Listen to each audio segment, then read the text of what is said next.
নিখিলবঙ্গ মেধা অন্বেষণ 2024 চতুর্থ শ্রেণীর প্রশ্ন, বিষয় বাংলা।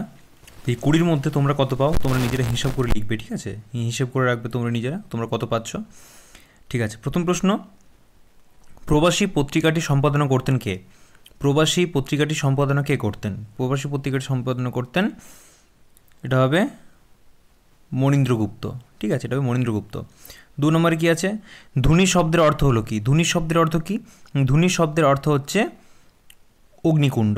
ধুনি শব্দের অর্থ হচ্ছে অগ্নিকুণ্ড। 3 নম্বর কি বলছে? পৃথিবী।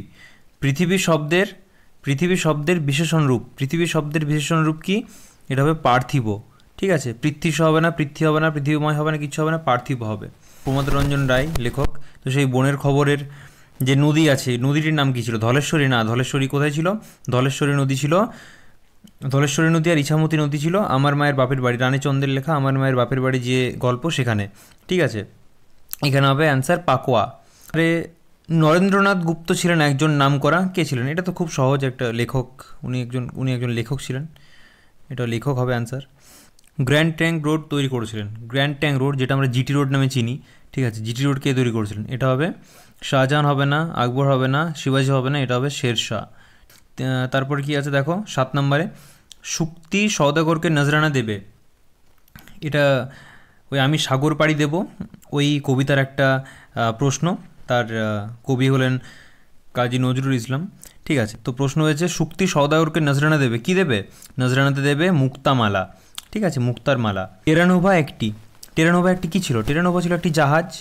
ঠিক আছে, টেরানোভা ছিল একটি জাহাজ। পল্লী কবি নামে কেউ? এটা খুব খুব সহজ প্রশ্ন। পল্লী কবি হচ্ছে পল্লী কবি জসীমউদ্দিন। ঠিক আছে, তারপর কি আছে? স্বাধীনতা, এটা হবে স্বযুক্ত অধীনতা। ঠিক আছে, এটা হবে স্বযুক্ত অধীনতা মানে স্বাধীনতা। ঠিক আছে, স্বযুক্ত অধীনতা। বরফের ওপর কুকুরে টানা গাড়ি হলো স্লেজ গাড়ি। ঠিক আছে, এটা হবে স্লেজ। এটা কোথায় ছিল তোমাদের? ক্যাপ্টেন স্কট, ওই গল্পটা।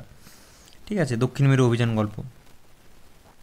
তারপরে সেজ পিসিমার গ্রামের নাম কি? রত্নহার না, সীতারাম না, এটা চন্দ্রহার। হ্যাঁ, এটা চন্দ্রহারই হবে, এটা হবে চন্দ্রহার। ঘনাদাস স্রষ্টা ছিলেন, ঘনাদাস স্রষ্টা কে ছিলেন? ঘনাদাস স্রষ্টা ছিলেন প্রেমেন্দ্র মিত্র। ঠিক আছে, নেক্সট, সন্ধেবেলায় ঘরে ঘরে বেজে ওঠে শাঁখ, ঢাক, ঢোল, মাদল। অ্যান্সার হবে শাঁখ। সন্ধেবেলায় ঘরে, তোমার আমার ঘরে, সবারই ঘরে শাঁখ বাজে। কাঙ্ক্ষিত শব্দটি কোন পুরুষ? অতি শান্ত তোমার চলা গতি। আচ্ছা, তোমার হবে মধ্যম পুরুষ। ঠিক আছে, তোমার কি হবে? তোমার হবে মধ্যম পুরুষ। নিমন্ত্রণ, এটার বর্ণ বিশ্লেষণ করলে হবে অপশান যেটা খ আছে। ঠিক আছে, এটা অ্যান্সার হবে, এটা বারবার বলার কোনো মানে হয় না। তালব্যস্য, পেটকাটা মূর্ধন্যস্য, দন্তস্য হ বর্ণগুলি হলো, এই বর্ণগুলি কোন ধ্বনি? বলো, এই স্বরধ্বনি আর ব্যঞ্জন ধ্বনির যে কনসেপ্টটা আছে এটা তোমাদেরকে খুব ভালো করে পড়তে হবে। ঠিক আছে, এটা হবে উষ্মধ্বনি, এটা হবে উষ্মধ্বনি। উষ্মধ্বনি কী, মূর্ধন্য ধ্বনি কী, দন্তধ্বনি কী, ওষ্ঠধ্বনি কী, কণ্ঠধ্বনি কী, আরও যে ধ্বনিগুলো আছে, ঠিক আছে, এগুলো তোমাদেরকে সব জানতে হবে। তাছাড়া তোমরা পরীক্ষায় এরকম প্রশ্ন এলে উত্তর দিতে তোমাদের অসুবিধা হবে। আমাজন কথার অর্থ কী? আমাজন কথার অর্থ হচ্ছে বীরপুরুষ না, বীরপুরুষ নয়, বীর রমণী, বীর যোদ্ধা, বীর শহীদ, এটা হবে বীর রমণী। ঠিক আছে, আমাজন কথার অর্থ হচ্ছে বীর রমণী। অপরাহ্নে মেঘ উঠল, অপরাহ্ন মানে এটা ভুল করেছে, যে করেছে এটা ভুল, এটা আকাশ হবে না। ঠিক আছে, অপরাহ্ন মানে আকাশ নয়, অপরাহ্ন মানে হবে বিকেলবেলা, অপরাহ্ন মানে বিকেলবেলা। আচ্ছা, নাকে তার নোলক, এখানে তার বলতে সেজ পিসির মেয়ের কথা বলা হয়েছে। সেজ পিসিমার মেয়ে কী ছিল? সে ছিল টম বয়। ঠিক আছে, সে ছিল টম বয়। তাহলে বলো তোমরা যে 20-র মধ্যে তোমরা কতগুলো ঠিক বলেছ?